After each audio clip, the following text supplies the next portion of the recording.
दोस्तों आइए आज हम चर्चा करते हैं एसबीआई के होम लोन टॉपअप लोन के बारे में। जी, कि ये कौन कौन ले सकता है, क्या क्या एलिजिबिलिटी है, कितना लोन मिलता है, कितना ब्याज है, किस काम के लिए मिलता है।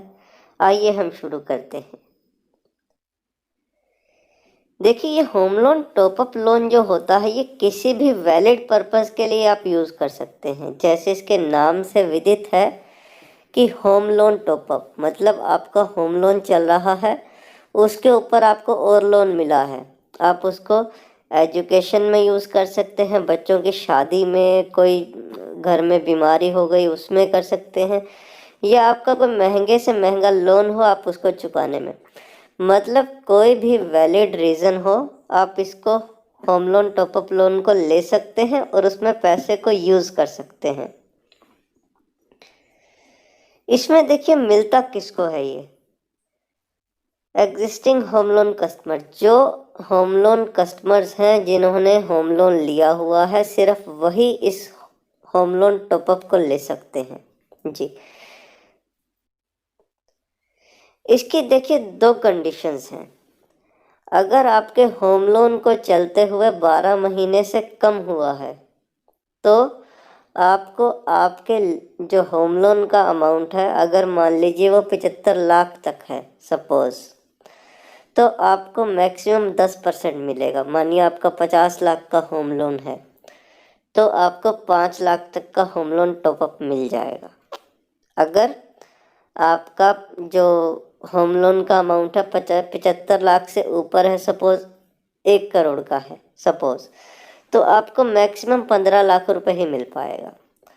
और दूसरी कंडीशन है कि आपके होम लोन का चलते 12 महीने से ज़्यादा हो गए हैं। जी, चलिए हम इसके बारे में आगे बात करते हैं कि अगर आपके होम लोन को 12 महीने से ज़्यादा हो गए हैं तो आपको कितना होम लोन टॉपअप मिलेगा। देखिए उसमें क्या है, उसमें ओवरड्राफ्ट फैसिलिटी आपकी 20 लाख से 2 करोड़ तक हो सकती है। जी, ये जो होम लोन टॉपअप रहता है ये टर्म लोन की फैसिलिटी में भी मिल सकता है आपको, ओडी फैसिलिटी में भी मिल सकता है। जो आपकी रिक्वायरमेंट हो आप वैसे इसको यूज़ कर सकते हैं। कितना ब्याज लगेगा, इसमें सबसे महत्वपूर्ण बात, जो आपका होम लोन का रेट ऑफ इंटरेस्ट है उससे मात्र आधा % आपको ऊपर ब्याज देना होगा। मान लीजिए आपका होम लोन का रेट ऑफ इंटरेस्ट 7% है तो आपको होम लोन टॉपअप पे 7.5% का ब्याज लगेगा। अब देखिए कि मैक्सिमम लोन कितना मिल सकता है।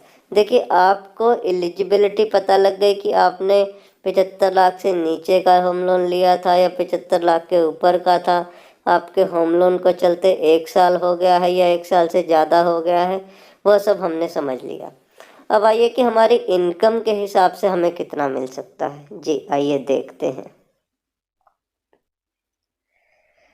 अगर आपकी सालाना इनकम 3 लाख से 5 लाख तक के बीच में है तो आप समझिए मोटा मोटी इसमें आपकी ईएमआई जो है वो 55% तक जा सकती है।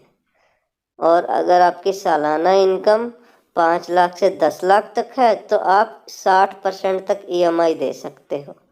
इसमें मतलब ये हुआ कि आपकी सपोज सालाना इनकम 12 लाख रुपए है, हम सबसे बड़ा वाला एग्जाम्पल लेते हैं, 12 लाख रुपए मतलब महीने की होगी 1 लाख रुपए, तो आपकी महीने की ईएमआई 70% तक बन सकती है, 70,000 रुपये तक।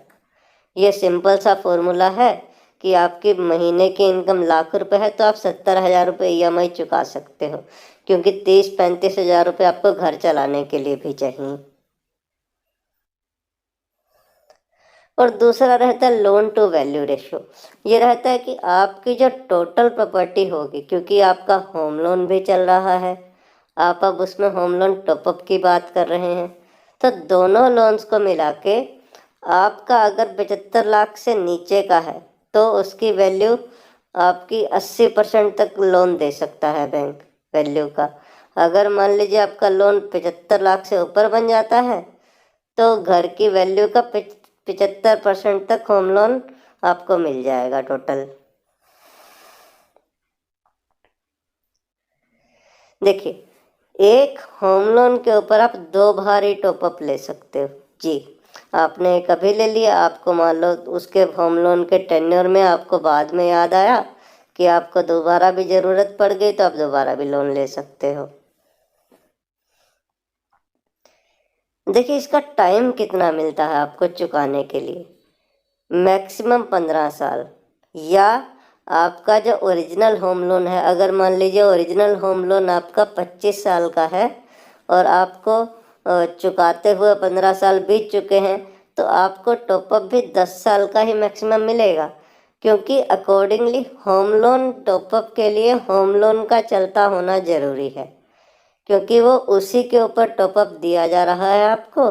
तो इसके लिए होम लोन जितना समय बचा होगा वो, या 15 साल जो भी कम होगा वो आपको मिलेगा। आजकल के समय में इसमें जो होम लोन की प्रोसेसिंग फीस होती है वही होम लोन टॉपअप की रहती है, but generally home loan top up की भी और होम लोन की भी प्रोसेसिंग फीस वेव रहती है। पर आप अपने बैंक से पता कर सकते हैं जिस टाइम आप इसको फैसिलिटी को लेना चाहते हैं कि अभी इसकी प्रोसेसिंग फीस क्या चल रही है। देखिए, जो चार्जेस होते हैं किसी भी काम को करने के, वो कस्टमर को ही बियर करने रहते हैं। इसमें स्टैम्प ड्यूटी हो गया, टाइटल सर्च रिपोर्ट हो गई, वैल्यूएशन रिपोर्ट हो गई, सरसाई का चार्ज हो गया, ये कस्टमर को ही बियर करना पड़ता है। बाकी इसमें आप पहले कभी भी बंद करना चाहिए, पार्टली कभी बंद करना चाहें, प्री क्लोजर करना चाहें, फोर क्लोजर करना चाहें, उसकी कोई भी पेनल्टी नहीं है, कोई भी एक्स्ट्रा चार्ज नहीं है।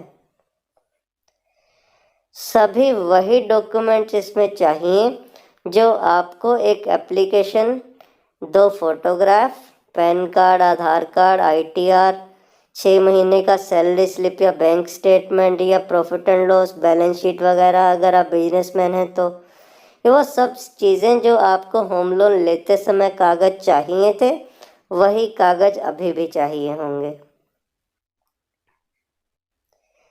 देखिए, इसका जो पेमेंट रहता है बैंक उसका डिसबर्समेंट सीधा आपके सेविंग अकाउंट में करेगा, क्योंकि इसको बैंक को कोई मतलब नहीं है आप इसको किस काम में यूज़ करेंगे।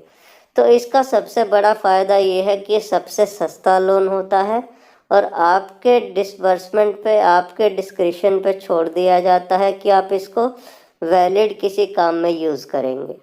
तो ये सबसे बढ़िया लोन माना जाता है। इसका रिपेमेंट देखिए, स्टैंडिंग इंस्ट्रक्शन आपके अकाउंट में लग जाएगा, या ECS के थ्रू आप इसका रिपेमेंट करते रहिए, जैसे आप होम लोन का करते हैं जनरली वैसे ही।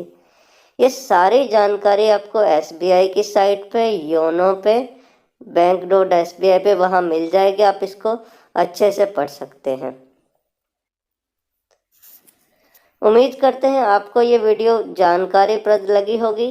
तो आप अपने दोस्तों के साथ, मित्रों के साथ इसको अपने WhatsApp ग्रुप पर ज़रूर शेयर करिए और हमारे चैनल को भी ज़रूर सब्सक्राइब करिए, क्योंकि हम इस पर लोन से रिलेटेड, बैंक से रिलेटेड, बैंक की हर समस्या का समाधान हम इस पर वीडियो के ज़रिए आपसे शेयर करते हैं।